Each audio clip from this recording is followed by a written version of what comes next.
सबसे पहले डायग्नोज हुआ था तो उनके ब्रेस्ट में गांठ बन रही थी लेफ़्ट साइड में। सूजन बढ़ने लगी लेफ़्ट साइड में, यहाँ पे ब्रेन में ट्यूमर निकला। काफ़ी कमज़ोर हो गई हैं, वेट लॉस है, मतलब खा पी नहीं पा रही हैं। डॉक्टर्स ने उनको ये बोल दिया है कि आप अब ये बच नहीं सकती और इनका इलाज नहीं हो सकता यहाँ पे। ये पेशेंट का नाम है मिसेस पुष्पा गुप्ता, एज होगी अराउंड 60 ईयर्स।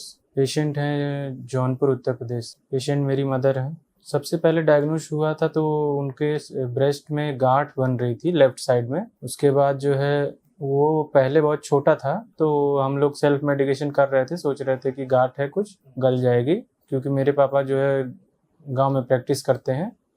तो उन्होंने दवा दी लेकिन नहीं सही हुआ। तो करीब 2024 में हम लोग फेब में उनकी मेमोग्राफी करवाई।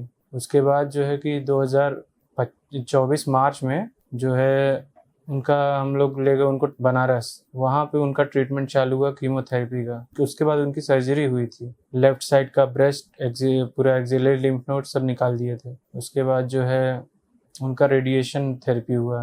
उसके बाद जो है कि उनको ओरल कीमोथेरेपी पे रखा गया। उसके बाद 1 साल तक जब दवा चली, उसके बाद दवा बंद कर दी गई और उनको सिम्टम्स चालू हुए सिर दर्द की मार्च 2026 में। तो उन्होंने इग्नोर किया, वो फिर से दवा खाने लगी कुछ न कुछ। फिर उसके बाद उनको सूजन बढ़ने लगी लेफ़्ट साइड में, यहाँ पे। फिर उसके बाद वो बढ़ती गई तो फिर जब अनबेरेबल पेन हो गया तो हम लोग उनको लेके गए दोबारा से। तो वहाँ पे एमआरआई करवाया तो वहाँ पे उनको ब्रेन में ट्यूमर निकला और फिर एक सीटी भी करवाई थोरेक्स और पेल्विस की। तो उसमें जो है कि उनको लेफ़्ट लोब में लंग्स में कैंसर निकला है। कंडीशन अभी ये है कि वो काफ़ी कमज़ोर हो गई हैं, वेट लॉस तो कीमोथेरेपी की वजह से हो ही गया था ऑलरेडी। और जो है कि मतलब खा पी नहीं पा रही इन द सेंस कि मतलब एक टाइम खा रही हैं, वो भी 2-3 रोटी।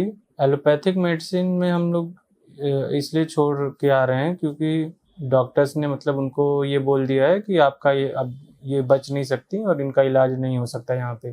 तो हम लोगों ने आयुर्वेदिक में शिफ्ट कर दिया उनको। नहीं, मुझे तो लगता है कि कुछ न कुछ ज़रूर साइंस है। कुछ होपफुल हूँ आयुर्वेदा के लिए कि वर्क करता है, और बस यही उम्मीद है कि आयुर्वेदिक मेडिसिन वर्क करें उनके लिए।